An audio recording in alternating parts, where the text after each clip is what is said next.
Jebaleko. Brennan, I call you Brennan, commonly known as Brennan here. Webale kunyuma.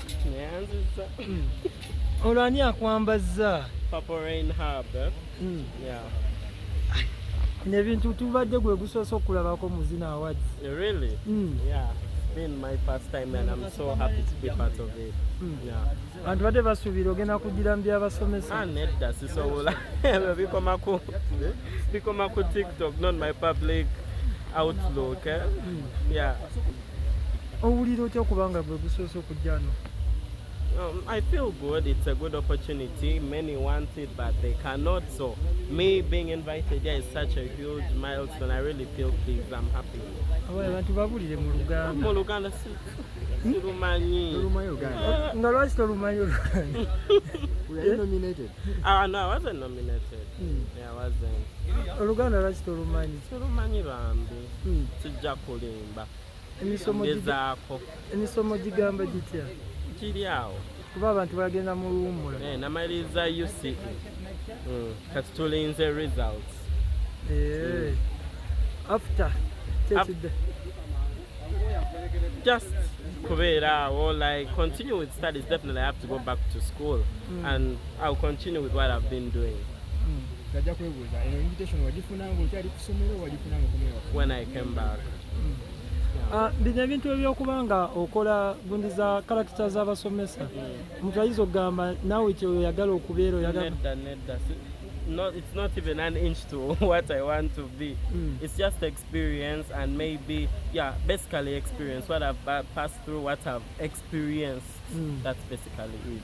Eno character y'okuba nti oyagala okuba nga okola ebintu by'abasomesa ogijjawa idea? Experience. Kubanga mama wange nali ali musomesa. She's also a teacher, so basically all the time I've been up with teachers, I've been up with her, so even the experience at school and everything.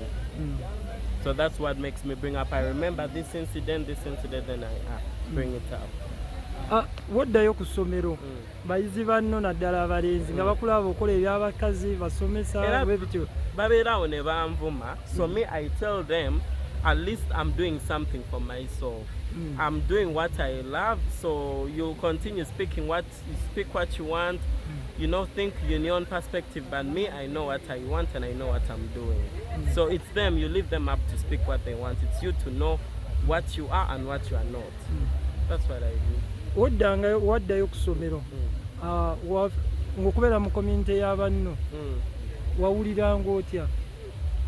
Basically, I was still the same because they were used of me before I all became TikTok known.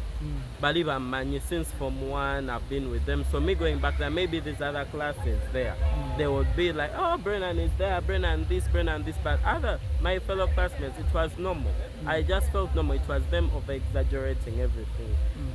Otugambe toyagala kubeera musomesa. Kiki oyagala obeera? Njagala beera doctor. Doctor wa bisolo waba? Abantu naawe. Abafaani waliwo ka video kubateekayo waliwo faani omu gwe nalaba n'agamba naye omwana oyo alina omukazi. Siina era saagala. Yes, I'm still too young to think of that. I have better things to think. Kyagala ogamba tolinaayo Asiina bambi nkyasoma kamalirize, that will come later. You have better things to think about. Let's share with your fans. Which are those better things? My education, my future. Social media is not the only place that I have to depend on in life. I have other things that I have to achieve. Yeah. Like what? What I want to be. Social media is a limit. That's the thing with people. Social media is a limited thing. Yes, you end trending today, everything will end there. Kino ekyokubeera ku TikTok olina engeri gy'okifunyemu? Yeah, a lot. I've worked with very, very many brands.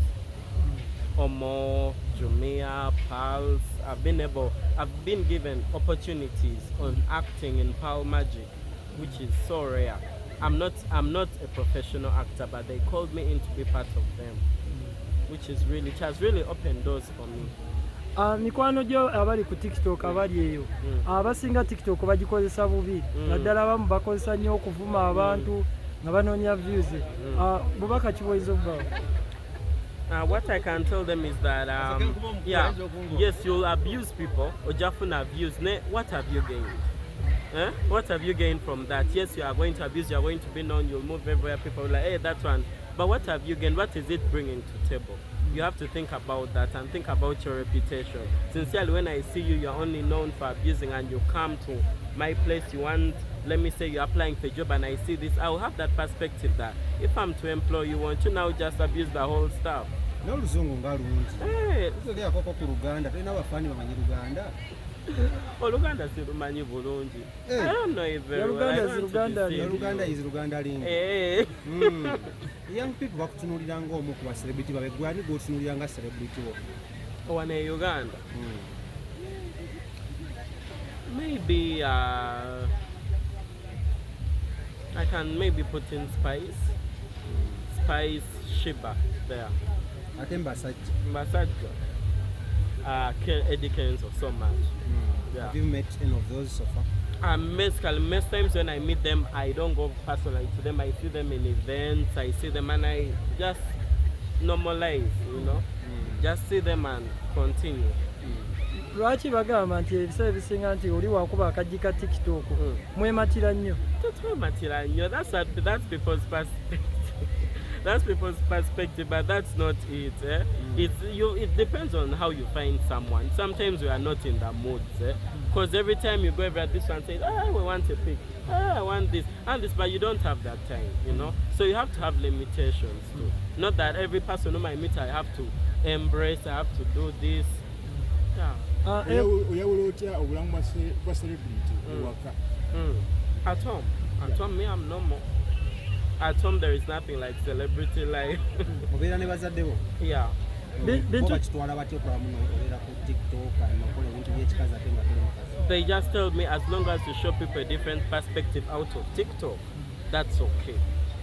You know, there's me doing that character and I come out in public when I'm still in that character. It doesn't make sense. So you have to show people that acting ends there and continue. Worst moment here. Like TikTok celebrity. What has been your worst moment?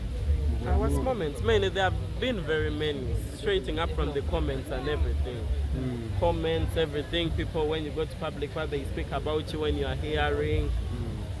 And then best moment? Best moments are basically the opportunities I've grasped. I've been connected to some Hollywood actor. He's called Colton Haynes. He has been in very many series. He in fact followed me and contacted me and he was like, really, I love your work, you can go further with this, continue it. Bintu ki ebisinga ddala okunyiiza? Okunvuma. A lot, I don't want even to say it out, but a lot. A lot. Kuvuma kyokka? Okunvuma, just basically that, because that's the only thing that I see people do much. Attacking my parents because of what I do. Bagamba ntuno oli musajja ate okola bino, what those things. Yeah. Kale, nga tumaliriza holiday tuuse. It's going to be a long holiday eri abaana abato gwe n'abalala bonna.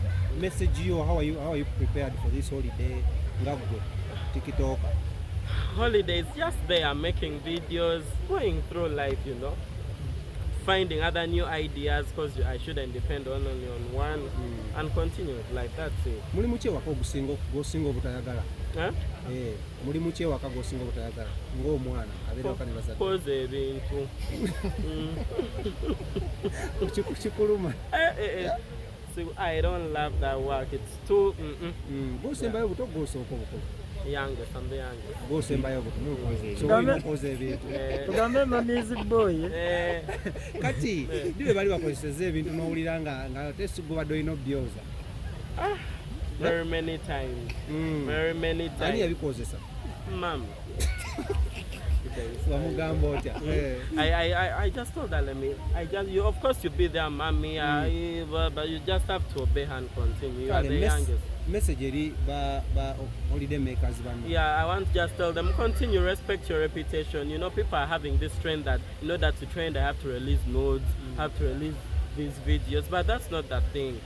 Follow what you want and everything will move on. Everyone wants to be rich, everyone wants to be famous, but you know, you have to follow paths towards. It's not a shortcut to everything. Everything has a trail that it passes through.